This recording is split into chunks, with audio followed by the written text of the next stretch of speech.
بسم اللہ الرحمن الرحیم۔ السلام علیکم عزیز طلباء و طالبات، آپ دیکھ رہے ہیں مہر اجالا اکیڈمی۔ تو آج ہم پڑھیں گے 12ویں جماعت میرا البم، اور اس کے جو مصنف وزیر آغا ہیں۔ تو آج ہم اس کی مشقی سوالات کریں گے، اقتباسات کی تشریح، خلاصہ، الفاظ، جملے۔ لیکن اس سے پہلے اگر آپ چینل پر نئے ہیں اور آپ نے سبسکرائب نہیں کیا تو جلدی سے جا کر مہر اجالا اکیڈمی کو سبسکرائب کر لیں، اور ساتھ میں لگے ہوئے بیل کے آئیکن کو پریس کرنا ہرگز نہ بھولیے گا، تاکہ آپ کو اس طرح کی نئی ویڈیوز کا نوٹیفیکیشن وقتاً فوقتاً ملتا رہے اور آپ اس سے فائدہ اٹھا سکیں، اور اپنے دوستوں کے ساتھ بھی شیئر کریں تاکہ وہ بھی اس سے فائدہ اٹھائیں۔ تو پہلا سوال ہے کہ مصنف کو کاغذات کے ڈھیر میں سے کیا کیا ملا؟ جواب ہے کہ مصنف نے اپنے پرانے کاغذات کی صفائی اور ترتیب کا ارادہ کیا۔ ان کے پاس پرانے کاغذات کے ڈھیر جمع ہو چکے تھے۔ صفائی کے دوران انہیں کاغذات کے ڈھیر میں اخباروں کے تراشے، تقاریب کے دعوت نامے، دوستوں کے خطوط، ادھوری نظمیں، نامکمل مضامین کے مسودے، ہوٹلوں کے بل، رسیدیں اور نہ جانے کیا کیا کچھ، خاص طور پر ایک پرانا البم، جو اس چیپٹر کا نام ہے نا۔ البم کے پہلے صفحے پر کس کی تصویر دکھائی دی اور یہ تصویر کس موقع پر بنوائی گئی تھی؟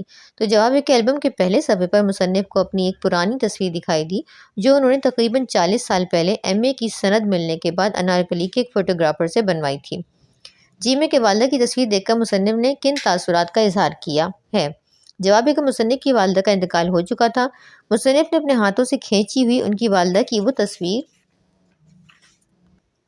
تصویر دیکھی جس میں وہ بے اختیار بڑے بھائی کی کسی بات پر ہنس رہی تھی۔ وہ کہتے ہیں کہ والدہ اور بھائی تو اس دنیا سے رخصت ہو گئے، مگر ان کا ہنستا ہوا منور لمحہ بدستور زندہ ہے۔ ایک مدت کے بعد اپنے کھوئے ہوئے البم میں اپنے پیاروں کو دیکھ کر وہ خود بھی کھل اٹھے، جیسے کوئی بہت بڑا انعام مل گیا ہو۔ دال ہے کہ انشائیہ نگار نے البم کو یوسف گمگشتہ کیوں کہا؟ جواب ہے کہ انشائیہ نگار نے البم کو یوسف گمگشتہ کہہ کر حضرت یوسف علیہ السلام کے اس تاریخی واقعے کی طرف اشارہ کیا ہے جب حضرت یوسف علیہ السلام کو ان کے بھائیوں نے کنویں میں ڈال دیا تھا اور وہ اپنے والد حضرت یعقوب علیہ السلام سے بچھڑ گئے تھے۔ حضرت یعقوب علیہ السلام اپنے بیٹے حضرت یوسف علیہ السلام سے بے حد محبت کرتے تھے اور ان سے بچھڑنے کے بعد ان کی جدائی کے غم میں رو رو کر اندھے ہو گئے تھے۔ تقریباً 40 سال تک وہ ایک دوسرے سے جدا ہونے کے بعد پھر ملے تھے۔ انشائیہ نگار کا البم بھی جس میں ان کی پرانی یادیں تھیں جو ان سے کھو گیا تھا اور کافی ڈھونڈنے کے بعد بھی نہ ملا تھا۔ پرانے کاغذات کی صفائی کے دوران جب وہ البم کو بھول بھی چکے تھے، یہ انہیں دوبارہ مل گیا، اس لیے انہوں نے اس کو یوسف گمگشتہ کہا ہے۔ انشائیہ نگار کے خیال میں البم کی سب سے بڑی خوبی کیا ہے؟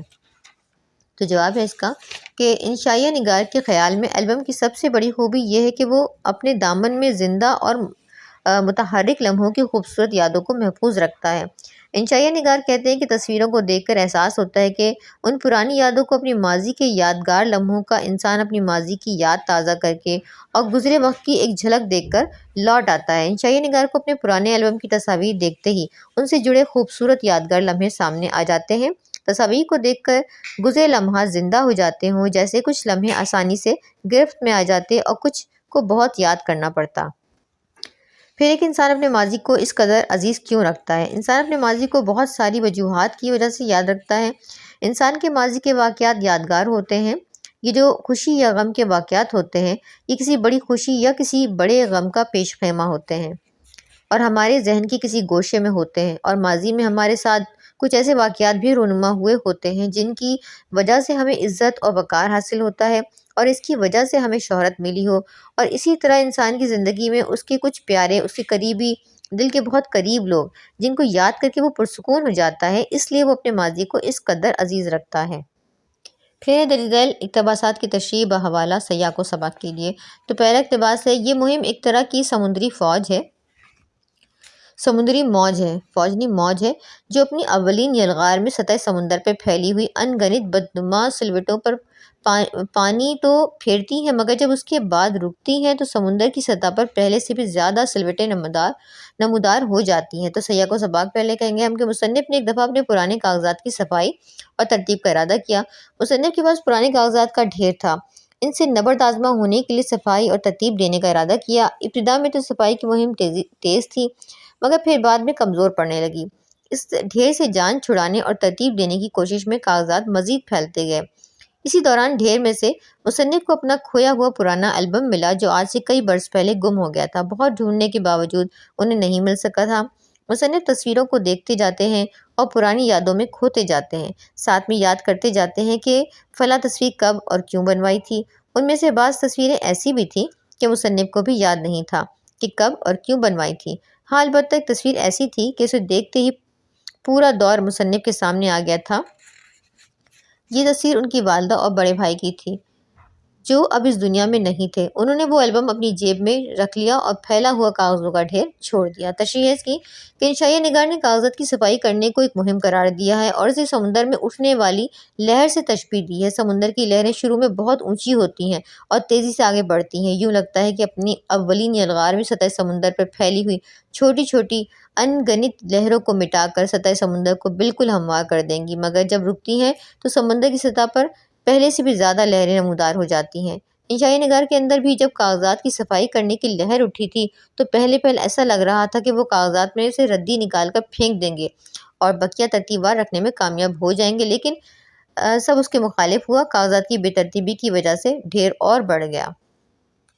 اقتباس نمبر 2 ہے کہ انسان کی ذات میں چھپا ہوا طفل مادہ پرست اسے اشیاء جمع کرنے کی ترغیب دیتا رہتا ہے اور پھر ایک روز یہ جمع شدہ اثاثہ وزنی ہو جاتا ہے، اس کے بوجھ تلے۔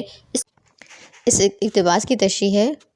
اس اقتباس میں انشائیہ نگار یہ بتانا چاہ رہے ہیں کہ جس طرح چھوٹے بچے مختلف غیر اہم اشیاء مثلاً کھلونے اور کنکر پتھر سکے وغیرہ جمع کرتے رہتے ہیں، ان چیزوں کی قیمت یا شکل بچوں کے لیے کوئی اہمیت نہیں رکھتی۔ وہ یہ چیزیں صرف اس لیے جمع کرتے ہیں کہ یہ انہیں بہت خوشی دیتی ہیں اور ان کی دلچسپی کا مرکز ہوتی ہیں۔ مصنف کا خیال ہے کہ اسی طرح ہر انسان کے اندر ایک چھوٹا بچہ چھپا ہوتا ہے جو اسے ہر وہ چیز سنبھال کر رکھنے کی ترغیب دیتا ہے جس سے اسے خوشی مل رہی ہوتی ہے، کیونکہ انسان میں مادی اشیاء جمع کرنے کی حرص ہوتی ہے۔ ان غیر ضروری اشیاء کا ڈھیر جمع ہو کر گھبراہٹ کا باعث بن جاتی ہیں، پھر یہ جمع شدہ اشیاء بیکار اور فضول معلوم ہونے پر ایک بوجھ سی محسوس ہونے لگتی ہیں۔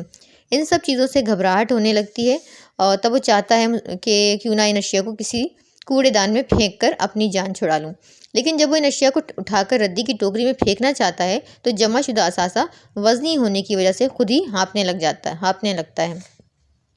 تیسرا اقتباس ہے کہ بعض لمحے ایسے بھی ہوتے ہیں جو یادداشت کی سرحد پار کر چکے تھے اور اب منت سماجت پر بھی واپس آنے کو تیار نہ تھے۔ یوں بھی زمانے کی مرطوب ہوا نے ان پر سبز کائی کے غلاف کچھ اس طرح چڑھا دیا تھا اور ان کے خد و خال تک مان پڑ گئے تھے۔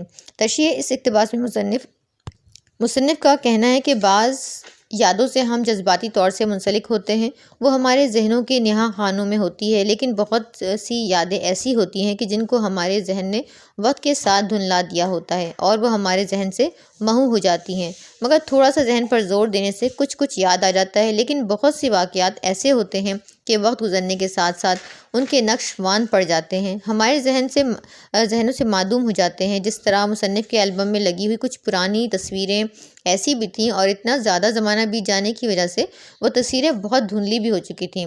مصنف نے کچھ تصویروں کو دیکھ کر تو فوراً پہچان لیا کہ کس کی ہیں اور کس موقع پر بنوائی تھیں۔ بعض تصویریں ایسی تھیں کہ یاد کرنے کے باوجود ان کے ذہن سے محو ہو گئی تھیں، یعنی وہ بھول چکے تھے۔ پھر ہے سوال نمبر 3، درست جواب پر صحیح کا نشان لگائیے۔ تلاشی بسیار کے باوجود ہاتھ نہ آ سکا البم، میں کاغذات کے ڈھیروں سے ہو گیا نبرد آزما۔ تصویر میں والدہ کے ساتھ پلنگ پر بیٹھے تھے بھائی جان۔ اس سبق میں یہ تصویر اسی جشن آزادی کے موقع پر اتاری تھی سے مراد ہے دادا جان کے کمرے سے باہر نکلنے کی خوشی کا دن۔ سبق میں البم کے گہرے غار میں اترتا چلا گیا کا مطلب ہے البم میں موجود اپنی پرانی تصویروں کے واقعات میں گم ہو گیا۔ پھر ہے کہ سوال نمبر 4 ہے، دیے گئے الفاظ و ترکیب کے معنی لکھتے ہوئے انہیں اپنے جملوں میں استعمال کیجیے۔ تو پہلا ہے یادداشت۔ بچپن کی سنہری یادیں کبھی ہماری یادداشت سے نہیں مٹتی۔ ضابطہ اسلام ایک مکمل ضابطہ حیات ہے۔ بدوضع، رافعہ کے غصے کی وجہ اس کے بھائی احمد کا کتابوں کو بدوضع طریقے سے رکھنا ہے۔ مسائی کہتے ہیں مسائی سینٹنس سے پاکستان نے آخری وقت تک اپنی تمام مسائی انڈیا سے جیت جانے میں لگا دی۔ زیبتن، بی بی فاطمہ رضی اللہ تعالیٰ نے اپنے نکاح پر آسمانی جوڑا زیبتن کیا تھا۔ اقامت گاہ، مولوی صاحب کی اقامت گاہ مسجد سے ملحق ہے۔ ضیاء پاش، قرآن پاک کی تلاوت دل و دماغ کو ضیاء پاش کرتی ہیں۔ تو یہ ہمارے چیپٹر کمپلیٹ ہو گیا ہے۔ اس میں ہم نے جملے بھی کر لیے۔ تو ہمارے یہ چیپٹر کمپلیٹ ہو گیا۔ آپ کو ویڈیو کیسی لگی ہے کامنٹ سیکشن میں مجھے ضرور بتائیں۔ ویڈیو کو لاسٹ تک دیکھنے کا بے حد شکریہ، اور اس چیپٹر کی ریڈنگ ہو چکی ہے تو وہ آپ کو ڈسکرپشن میں اس کا لنک مل جائے گا۔ اگلی ویڈیو تک کے لیے اللہ حافظ۔